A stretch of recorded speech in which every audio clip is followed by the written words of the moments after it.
Good evening, good morning, good afternoon, good whatever it is time that you're watching. Sorry about the background noise. Now, I am Ryan the Wine Guy, and hey, there's Jolly and Hood's in the background. Look at that. Okay. I am Ryan the Wine Guy, bringing you a wine tonight from Argentina. It is a Malbec. It is Antigal Uno. Here is the bottle.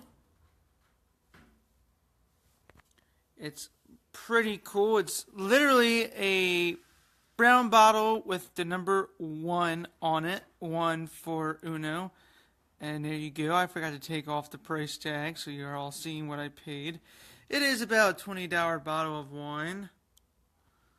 Maybe a little bit more after taxes. Maybe less if you can find it on sale.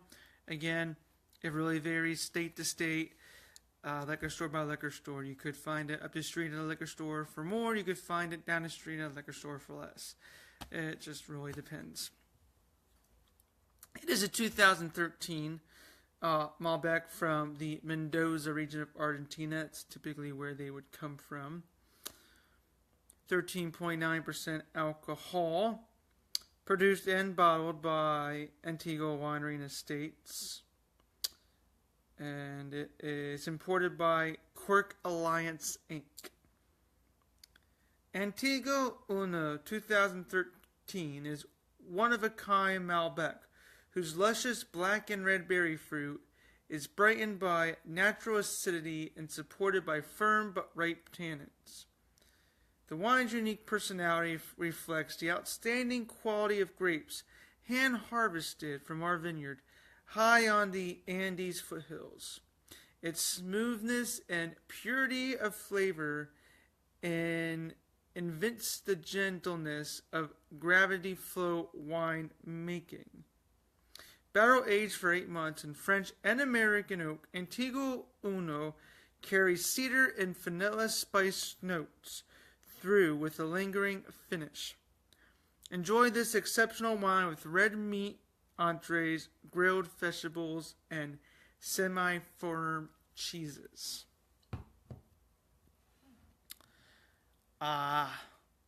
This bottle just really stood out to me. That's when I buy wine, I'm not only looking for what the bottle looks like, a bottle that's intriguing, but also what the back also says. Typical wines like French don't really say anything on the back except maybe what's in it. But if it's outside of France, I know that wines typically would say something about it. So being that it's a Malbec with those cherry or those red and black notes that it said it has, along with cedar and vanilla, I'm really excited to try this wine. So I'm going to go ahead and before I give you the nose, really wish I could give you all a better look at how the wine is. I used to be able to show you it, but I mean, I can just tell you right now, it is semi-dark. Definitely really dark in the center. Kind of dark all around. It is a Malbec. Really like deep purple.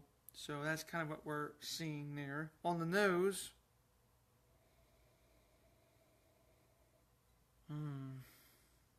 wow.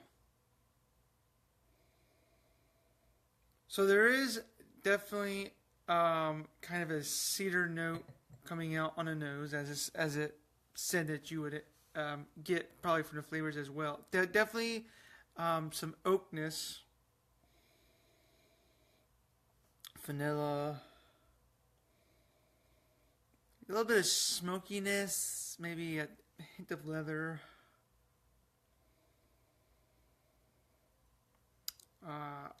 I even get little hints of earth out of this.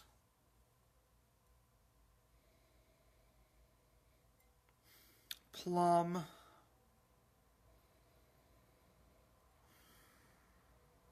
Blackberry. Cherry.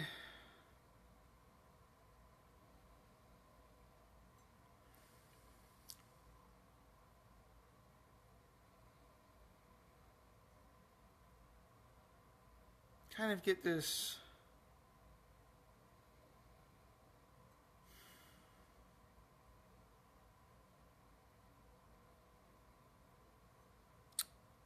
maybe like a very ripe strawberry as well. So definitely red and dark fruits.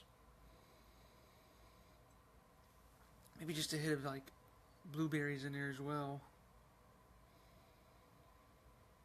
So very, very beautiful nose, if you ask me. Really, all those fruits, and then those kind of sweet notes like cedar and vanilla.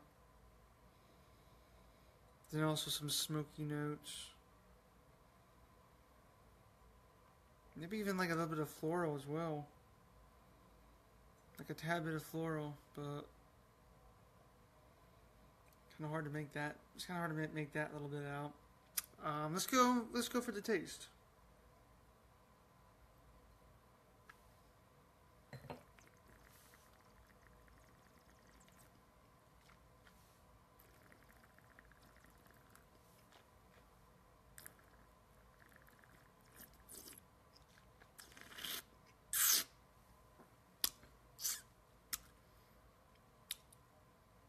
So like most Malbecs that I've tried, have a lot of them can have this very fruit forward wine, fruit forward taste, and you also get kind of those vanilla, chocolate, cedar notes in some of them like this one. So you could mistake it at first for a sweet wine. I mean, it's not sweet by any means. It's not considered a sweet wine. But because it does have those fruity, sweet aspects, you could think at first taste, oh wow, this is sweet. Unlike sometimes Cabernet or Syrah, which are just full on spice. This is definitely does have a fruit forward kick to it. Definitely has those cherries, a little bit of blackberry. So all those red and dark fruits, plum by far, plum definitely. And you are getting those vanilla and cedar notes as well. But you are sort of finishing off with this just tight little spice at the end. Nothing too harsh, like sometimes you might get in a Zin or a Syrah. Just a nice little bit of kick to give you the sort of end taste. Sort of give you that little burn that sometimes Malbecs like to sort of, the burn likes to sort of come towards the end before it really goes back to finishing off as it started. The tannins in here, there is definitely tannins. You can taste the tannins. They have a little bit of grip to them, but they're not harsh tannins. They just kind of go along with that sort of burn that comes up. But that's really about it. As I said, I get that vanilla, I get that cedar.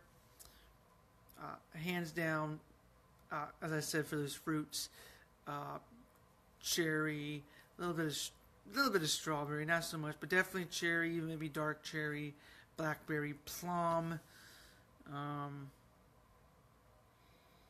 Very smooth wine too. The acidity in this is, I would say, definitely medium plus.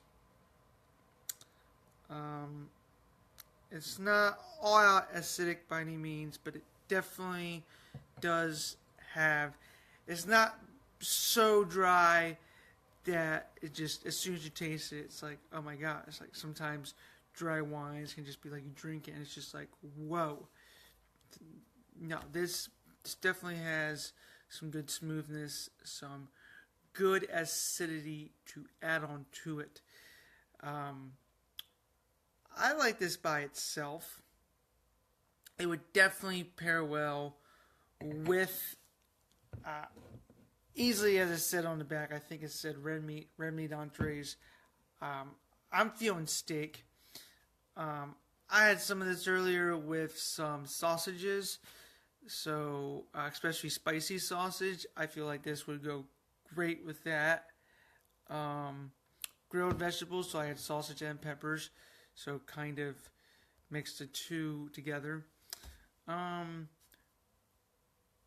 in all, total review. This, I would like to buy a bottle, even though I never do when I say I would like to do this, but I would like to see what that buddy does in another 2 or 3 years. 2013 vintage already. See what it does in 2020.